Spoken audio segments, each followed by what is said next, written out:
Welcome to Schoolutions, where listening will leave you inspired by solutions to issues you or others you know may be struggling with in the public education system today. I am Olivia Wall, and I am so excited to welcome my guest back for another conversation today, the wonderful Leah Mermelstein. Leah is a well-known expert and author on the teaching of writing, reading, and language development. As a literacy consultant, she works closely with school districts, teachers, and students, helping develop and deliver quality and cohesive literacy instruction, which is what we're actually going to talk about today. She has written numerous books on the teaching of reading and writing and the connection between the two. These books have been mentors for me long before I had the gift of meeting you, Leah. And my season 1, episode 10 conversation with Leah about her book, We Do Writing, can be listened to wherever you get your podcasts. It is my honor to welcome you back, Leah, as a guest on Schoolutions. Oh, Olivia, I am beyond thrilled. Anytime I get a chance to talk to you is a perfect day. I've looked forward to this all morning. And because I am lucky enough to have you as a listener as well, you know I love to kick off every episode with an inspiring educator. Now, the last time we spoke, you shared that Professor Pearson and his work around gradual release has inspired you. Yes. You know, it's funny, Olivia, because I knew you were going to ask this question. Last time I tried really hard to choose somebody who spoke to the conversation we were having. Yeah. And so I really was thinking about what person really inspires me in terms of the conversation we're having. So I want to say first, I'm a rule follower, but I almost didn't choose a person to make the point of everybody inspires us in different ways. And we become the best teacher we can be if we understand that one person can't do it all for us. So true. But I did choose someone Yes. because I think this person inspires me to have really amazing conversations. So I chose Cornelius Minor, who I know has been a guest on your show. Yeah. And I want to just talk about a few things I've heard him say, which I really think speaks to our conversation today. The first thing I want to say is on your podcast, he talked about being in time Yes. rather than on time. And so when we begin to have conversations with districts and with teachers in schools, I think a huge part of that is to be in time with teachers, to be listening to what they're saying, not listening to figure out how you're going to argue back to what they're saying or say why they're wrong, but to truly listen, realizing you can learn something from them. The other thing that he talks about that I love is bending curriculum. And he talks about that in his book. And I think we can bend curriculum as a district. We can have a resource that we have, and we can bend it to meet the needs of our district. Or as a teacher, I can bend curriculum. So I'm sure those words are going to come up today Yes. as we talk. And then the last thing he says all the time is he talks about being radically pro-kid. And to me, that's what this is all about. As we discuss curriculum, our decisions are made because we want to be radically pro-kid. We want to do what's best for every single kid that we come across. Oh, Leah, I'm sure Cornelius will be beaming to hear how his words have impacted you as a leader, learner, educator. Oh my gosh, yes. So these days, a problem you and I both have talked extensively about is this push for school districts to just purchase new curricula option after new curricula option. And it's exhausting. It's exhausting for families trying to acclimate. It's exhausting for teachers to try to acclimate. And this is not new. School districts have purchased new options year after year after year. And I love your words to me. The problem is, never once have I seen happy teachers or student growth with this throwing out an old curricula and starting with a fresh new one.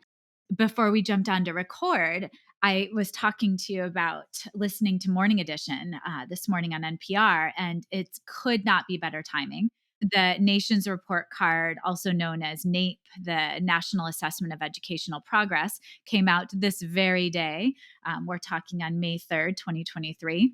And it's terrifying, yet I am so excited to talk to you because you offer such hope with this conversation. So listeners, hang on. This year's history scores are the lowest recorded since the assessment began in 1994. This new data marks the first ever drop in civics.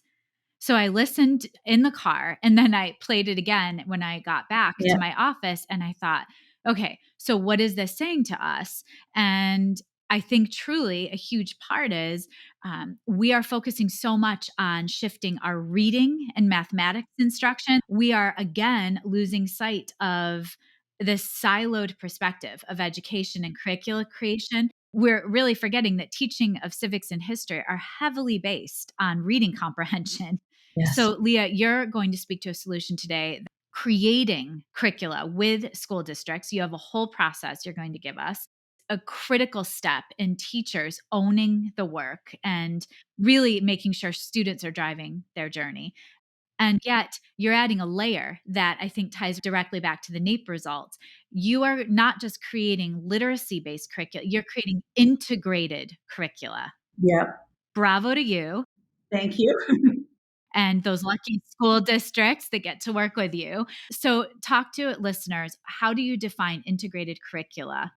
So I'd say in the industry, integrated curriculum is usually defined as curriculum that goes across content areas. So, for example, just recently I worked with a group of kindergarten teachers.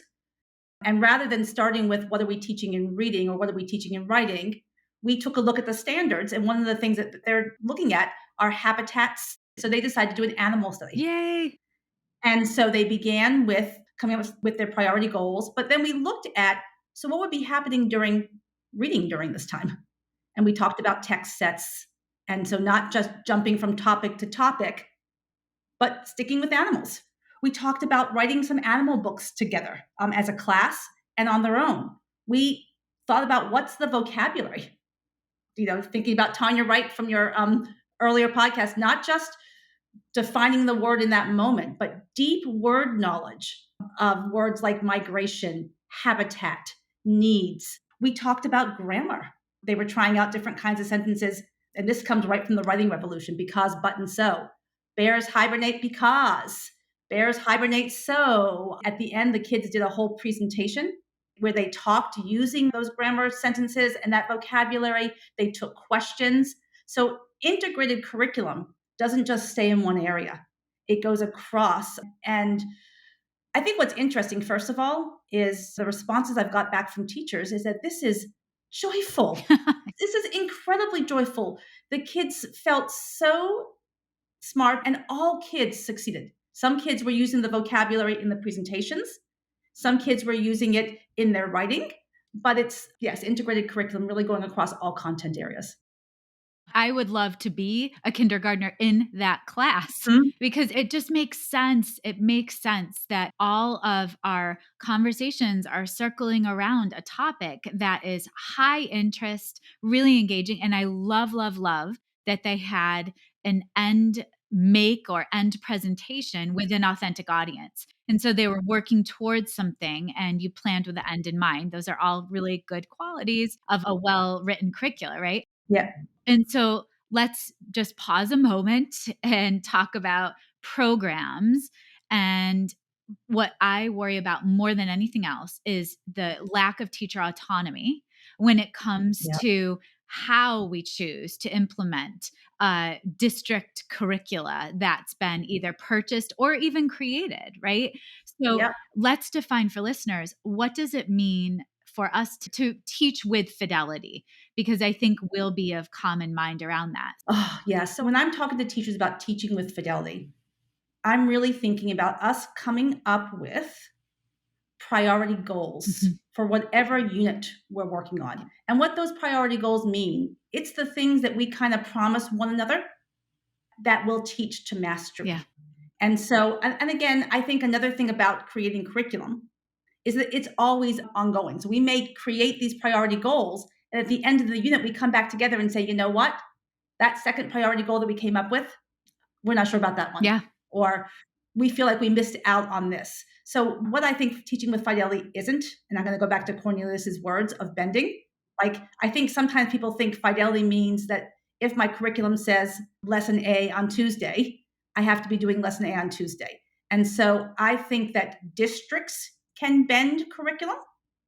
They can say, we looked at our data and we think we need to add something to this curriculum, or we're going to pull this out, or we're going to change the order. So the district can bend the curriculum, or a teacher in his or her own classroom can say, it doesn't work this way. I need to add this. Yeah. And so I think that it doesn't mean that we're changing the final outcome. I go back to one of my favorite quotes from Marie Clay, our different paths to common outcomes. Ah, yes. And so, yes, so having some common outcomes and continually going back to revise curriculum. Even if I go back to that earlier kindergarten example I gave, we looked at writing samples at the end, we looked at data, and we didn't see as much vocabulary inside their final pieces as we would like. And so we went back and revised the curriculum so that next year we think we'll have a better chance of seeing more of that vocabulary inside their writing pieces. Oh, that's so smart. Think of the word itself, fidelity. And I would ask myself, as an educator and curricula creator, who do we have fidelity to? Is it Yes. is it the document, or is it what we're creating, or is it first and foremost the kids, the students? Yes. That to me is the starting point. And then if I have the truest fidelity to the children, okay, I am going to choose a topic that is super engaging, that will get them hooked right away. And they've got Mm-hmm. to know the why behind it. Right. And I think too, that topic better help create better human beings ultimately. Yes. Right. So going back to the civics results coming out, our children need to live as citizens to be better humans. That's the ultimate goal for me of public education. So when we're talking about fidelity, these long term unit goals that we're planning out, if we have a chunk of time around a given topic, around a bigger question in the universe, then Yeah. all of the experiences need to go to some end production or make that helps them be a better human and shows an Yeah. understanding of those bigger questions or big ideas we're trying to help them get out of it. What I think a huge misconception is when it comes to curricula is a lot of, I think, administrators or people outside of education see that lesson planning as the day to day slog. Yeah. Mm-hmm. For me, planning, you have to start bigger picture first, even year Yes. long, and then get to unit by unit and have those bigger picture targets or focus ideas. And then as a teacher, you have the autonomy to tailor the daily instruction minute by minute based on your kids' needs. But if you don't have that big picture, that's what I Yeah. need fidelity to. I need to start with the kids being better humans and citizens. So it's been fascinating, that idea of fidelity. Yeah, I want to respond to two things that you just said because they're so brilliant. When you talked about being a better human and kind of big picture, one of the things that I do a lot of my work, not only priority Yeah. goals, but enduring questions, enduring understandings, and essential questions. And one of the essential questions you talked about in the animal unit is how do we take care of the animals in our world? And I think also there's something, I sometimes get pushback and say, teachers are not curriculum writers. Why would you have teachers doing this work? And well, I'd say there are some teachers who don't want to do this work, and that's fine. And I've been doing this work for 30 years in schools, and there are always teachers who want to be doing this work. And when you do this work, when you sit down and you say to yourself, what do I want my kids to be able to do at the end of this unit? How will this unit help them to become a better person? And you start putting that down onto the page, or you start looking for that in your curriculum, you then become a better teacher. Yeah, 100%. That's professional development. I'd say 50% of my professional development now is doing that work with teachers. Yeah. Well, and Leah, it's all coming back to the why. And so, Yep. how Mhm. in the world are children ever supposed to understand why they're living in these units of study if the adult doesn't own the why? Mhm. And by creating it, or at least being alongside in the conversations between the creation and implementation, you as an adult will better understand that why. So, I am so excited to have you share the explicit process that you've honed over time with school districts to create the integrated curricula. I think it's replicable, it's sustainable. And Mhm. I love that you shared with me before that there's a constant circle back to resources. So I'll Yep. have you go through the process, but I want listeners to understand throughout the process, you are always asking, what resources do we have to assist us that we already have? What do we need? And how can we leverage them? So the idea of resources is always in mind. Take us through your process. I cannot wait for listeners to hear this. Awesome. Great. Okay, so usually the first step and the important step is forming a cadre. So that this is not for everybody. Not every single teacher wants to be part of this. But in my experiences, there's always people who do. And I think it's important to think about who is going to be on this cadre. And I go back to Cornelius's words, time in. Yeah. Of I want to make sure that the people on this cadre are up for the idea of listening to people with different views. This is not about somebody coming in and saying, I want to get my favorite curriculum, No. my favorite program on here. It is about coming in and really listening. People say, when do you form the cadre? Do you form the cadre after you get your new resources? I say you form the cadre today. Hmm.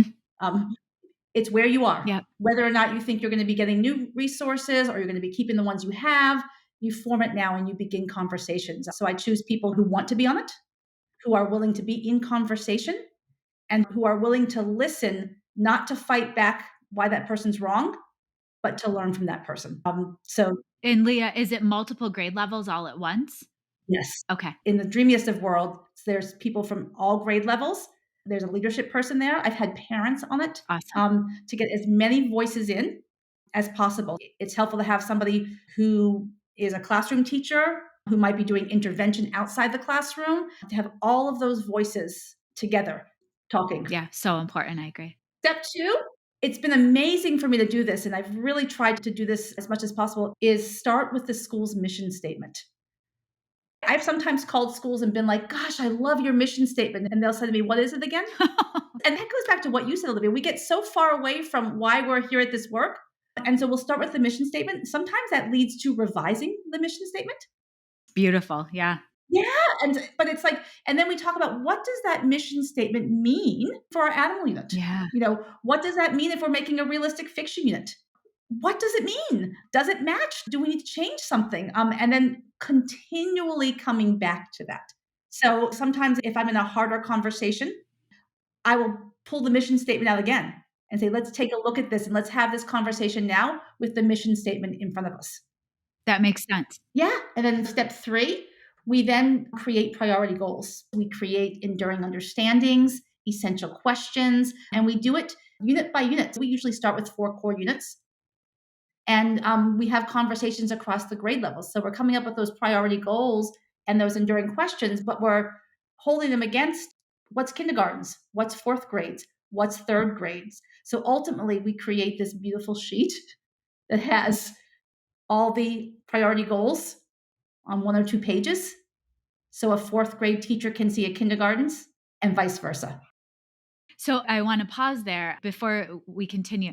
I keep thinking about the step 2 and the school's mission statement, and I think it's also critical work I'm doing with districts is having the teachers each create their own mission statement or their own context statement, Love it. right? Around Yes. what they believe to be true around education and teaching and children, and then making sure that they can articulate practices that would show those beliefs within a classroom and then connecting research to it. So I love the Yes. idea of, everyone is a school culture, understanding the schools or the community's mission statement, and then each person saying, well, this is what my mission statement is that is under that umbrella. And a question I have for you around priority goals, that gorgeous map you just described, is Mhm. it that, like, if the topic is animals in kinder, then what does that look and feel like if you have that doc with essential questions building on each other's shoulders? How do the topics shift and change across the grades?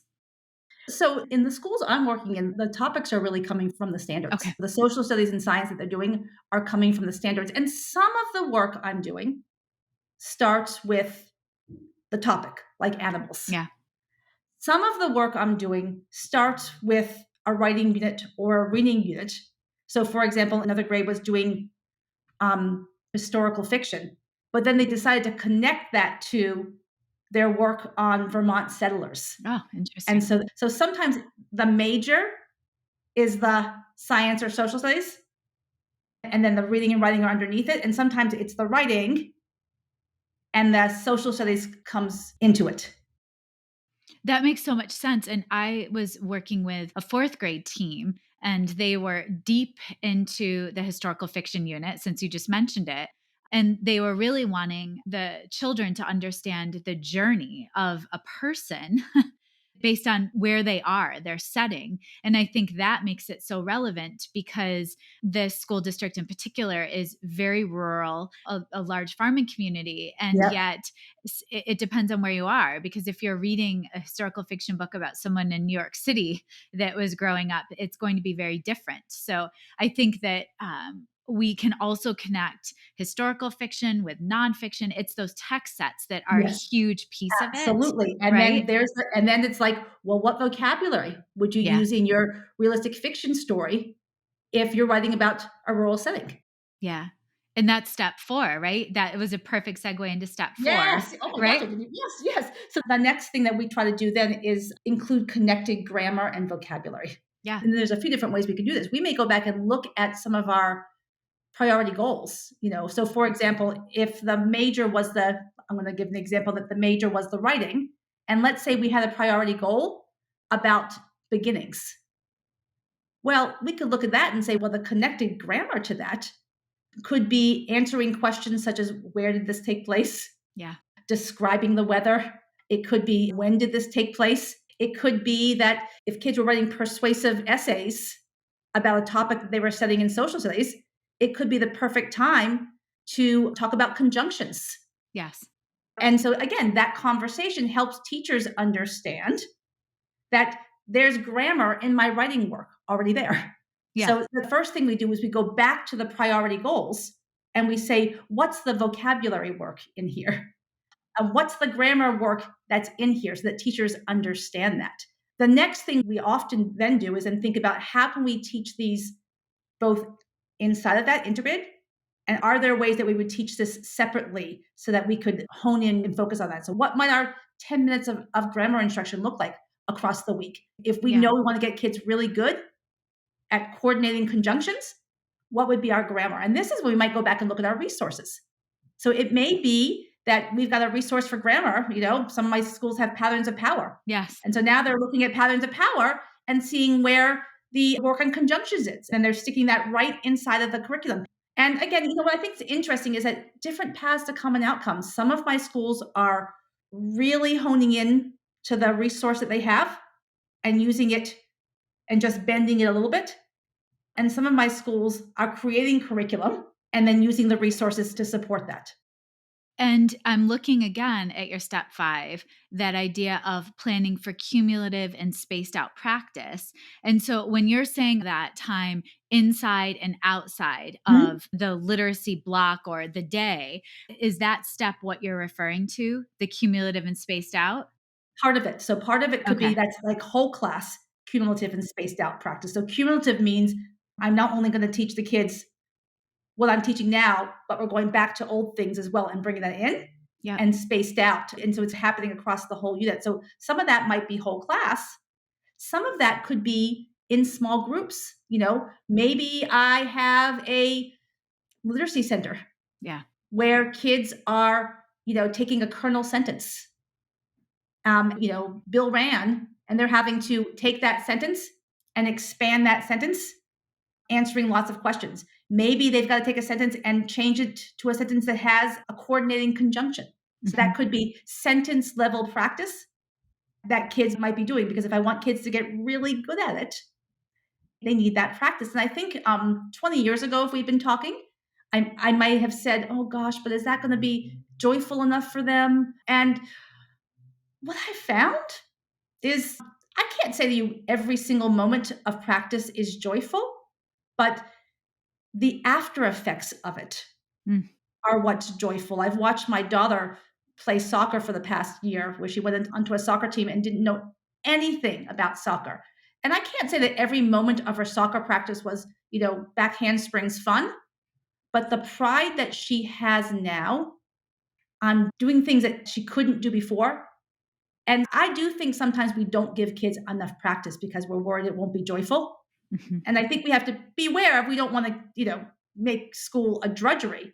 But I don't think that kind of practice is a drudgery. And again, it goes back to the mission statement. If we're trying to help all kids reach their potential, for example, if kids are still struggling with coordinating conjunctions, then we should give them practice so that by the end of the unit, they think, wow, I really can do this. Yeah, I keep thinking about We Do Writing, and I use your process. I use the book for many, many different reasons. And what I am constantly bouncing around in my mind listening to you is that idea of explicit, direct instruction that has Mhm. to happen, and then multiple opportunities for application and transfer. Because, in life, whether you truly understand something if you can apply it across a variety of content areas Yep. in a variety of ways. If you can teach someone else how to do it, even better, right? So I'm thinking about that a lot, and that idea of multiple opportunities. And I fear that people really have no idea what balanced literacy ever was meant to be. And Mhm. the original definition of balanced literacy is all about student driven instruction, and the adult tailoring that 2/3 of whatever chunk of time so that it's based on students doing the work. Right. Yep. I know the last step of this is planning for purposeful independence, but you cannot get to independence unless you've done the long term planning. And I love what you just said around small group. Everything we teach, Leah, you can look at the bigger plan and the day to day. And that's where, as a teacher, I can say, look, is this a need right now of most of my students? Is it a need of some of my students, or is it an outlier and a need of one student? Mhm. Then I can choose how I'm going to provide the instruction, right? So every day, adults and teachers should have the opportunity and autonomy to choose how instruction is being delivered to children Yep. based on their needs. And I love that idea of spaced out practice, the cumulative in mind of how are we going to circle back to this, and then help us understand that step 6, how do you plan for purposeful independence with all of that in mind? Yep. So, but the end of the unit, what I've been saying to teachers, this should be the time where, if we think about gradual release, we're supporting, we're supporting, we're supporting, but the end result of teaching anything in our classes so that kids can do it on their own. And I think the other part is we want kids to see why. Why the heck would you want to be using coordinating conjunctions in your writing? And Yeah. so, yes, I do believe in, and I've had time in with people who've talked a lot about sentence level composition. Yes. I do think it's super important. However, I don't think it takes the place of the reason you are writing these beautiful, complex sentences is to put them into a piece of writing. Yeah. And so the true essence of having a deep understanding, which is what I want, is for kids to be writing. So if my kids have been practicing sentences that have a who and a where and a what, they should be writing stories where I can see evidence. Yeah. They put those types of sentences in their writing. If they have been practicing being able to do a counter argument with using conjunctions, then I want to see that in their writing. And if I still see them struggling, I can then take it back to the sentence level and do more practice. And so that their writing gives me a glimpse into, have they mastered this yet? Do they need more practice? If so, what kind of practice? Are they using the vocabulary we've been talking about? If not, what kind of practice can I give them? But the end of, especially in an integrated unit, we can really see their understanding by what they write. Absolutely. And I laugh to myself because I hear myself say often it's where the rubber's meeting the road. Mm. Looking at student artifacts and student work, that's how we begin our Yeah. conversations often before we say, "Oh, I'm going to change this, this, this." You can quickly grab a pile of student writing that they may have done the day before, and it's not just at the end. I use student writing throughout the whole unit to help plan Yeah. for instruction, right? It shows vocabulary understandings. There's so much beauty in planning based on student artifacts. So We've already spoken to once these documents have been starting to be created, they're revisited over and over and over and Yes. revised, right? Um, and you also said like you go back at the end of a unit to revise. How often is the cadre meeting throughout the unit implementation or even over the school year to do the revisions as well? Yeah. So it's different in different schools I'm working in, but there's one district I'll use as an example here. We've been working together on this for 3 years now. Oh, that's awesome. And in the beginning, we met as a summer team Okay. and did some work. Then we met 4 or 5 times across the year. However, I also had the opportunity to go into their classrooms and into the schools using the curriculum. And so there were also revisions throughout. And so even teachers who weren't part of that initial cadre, Yeah. they're now doing the curriculum. And so they're bringing their questions and concerns. So it's always changing and growing. And now I'm meeting with them 2 more days in June to go back and revise it. So the teachers also know this is a working document. And I think that's really different from being handed a curriculum and said, this is what you are to do in your classroom. So these teachers know that if something doesn't seem to be helping their kids grow, that we can have a conversation about it and try something else to see if we see a difference in the growth of their students. And that is agency defined right there, Yes. Leah, Mhm. right? Like if I know my voice is going to be valued and heard, and I think when we're looking at curricular revisions, I often try to find trends. And so is this something that we noticed with, again, most children? So it does need to be revised, or was it with a small group of children and why? What was this pattern? What was this trend? So I love the idea of living, breathing curricula documents that teachers have agency to change and adapt. Let's shift the conversation a little bit because I know you do such brilliant work leaning on Nell Duke's active view of reading Mhm. and your own We Do Writing model to plan for Yeah. the different buckets of literacy. So, can you speak to that for listeners? I really feel like simple tools for complex work. That Yeah. the simpler we can make our tools, the more complex work we can have. So every single time I'm coming back to this work, I always put those two models up to remind ourselves what we're trying to do. And what I think about is what those two models do is they show you the buckets of information you want to be teaching kids. So if we think about Nell Dukes, that's all the work with phonics and phonemic awareness and decoding. And so, first of all, we can look at everything and say, are we doing this? Yeah. Are there gaps? Then we can look at language comprehension. And are we working on this? Are we doing enough read alouds? Are we doing enough vocabulary work? Are we doing this? And then the bridging processes. So, holding that up, it's a simple tool, Yeah. but it allows us to reflect upon what we're doing and also to plan. And when I made the We Do model of writing, I leaned on that. Hmm. So my buckets of information are very similar. So it's language conventions. And so we can look at that from the reading angle, or we can look at that from the writing angle, language composition, reading angle or writing angle, and then writing process. So with every conversation I'm having with teachers across all of this, I use that as the what. What's our content? And again, if you're using a curriculum to be able to look at it and to say, what do these lessons fall under? Yeah. It goes back to some people will say teachers shouldn't be writing their own curriculum.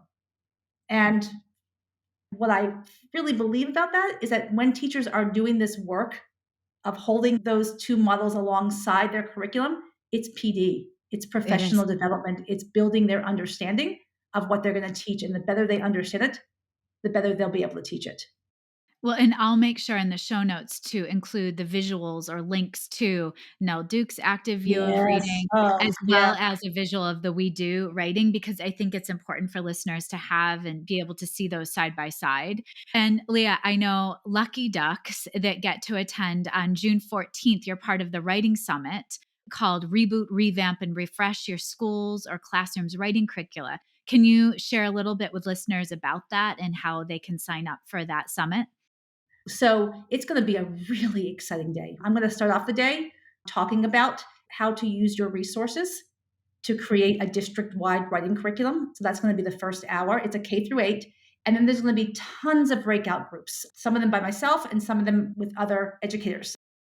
The ones I'm going to be talking about is I'm going to be talking about leveraging phonics instruction for writing. I'm going to be doing a second one on leveraging vocabulary instruction and leveraging grammar. So I am super excited. Teachers can come alone, but they can also come with a team. There's going to be time for team planning. And even if people can't come live, it's going to be recorded. There's even a school I know who's going to take the recording and do it as PD at their school so that they can talk it through. So it's through First Education. Probably the best way to sign up for it is go to my We Do Writing Facebook page, and you can sign up right there. Brilliant. Brilliant. And I will make sure to include a link to that in the show notes as well. Awesome. Thank you. Yeah, I'm so excited that this episode's coming out at the tail end of May. So folks will be able to hear this and sign up still for that June 14th date. And, I think it's also important for people to know how to get in touch with you, because if I were a teacher or a school district, boy, would I love to have you come do this work with my building or my district. So what's the best way for listeners to get in touch with you? So they can get in touch with me by joining my Facebook page, which is We Do Writing. I'm on all the social media.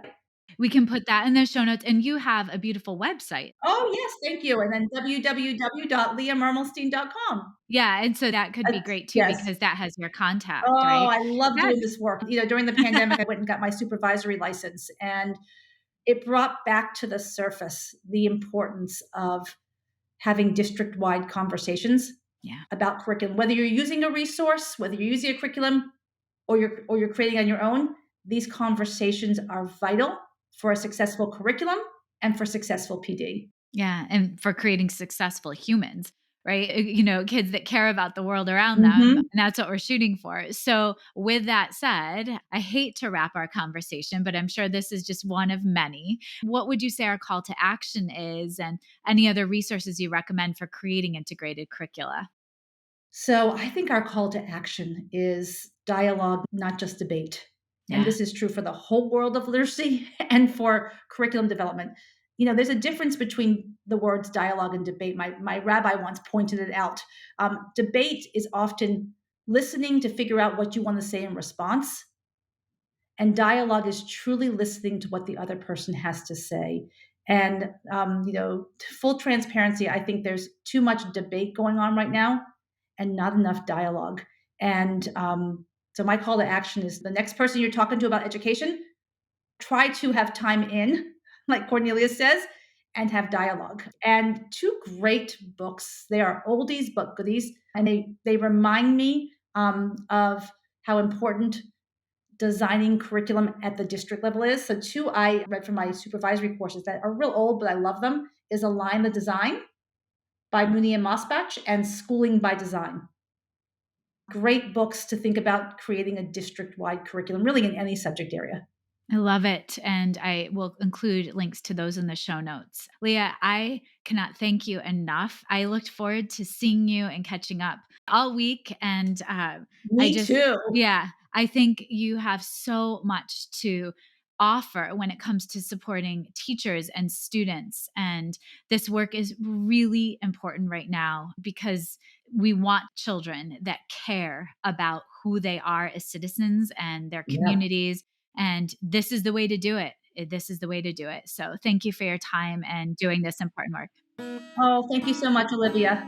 Yeah, you're the best. Take care. Schoolutions is a podcast created, produced, and edited by me, Olivia Wall. Special thanks to my guest, Leah Mermelstein. Thanks to my older son, Benjamin, who created the music that's playing in the background.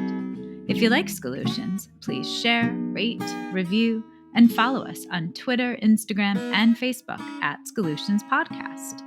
If you want to reach out, leave me a SpeakPipe voice memo at my website, oliviawall.com/podcast, or via email at schoolutionspodcast@gmail.com. Don't forget to talk about us nicely on social media, and please keep listening. Let's continue finding inspiration together.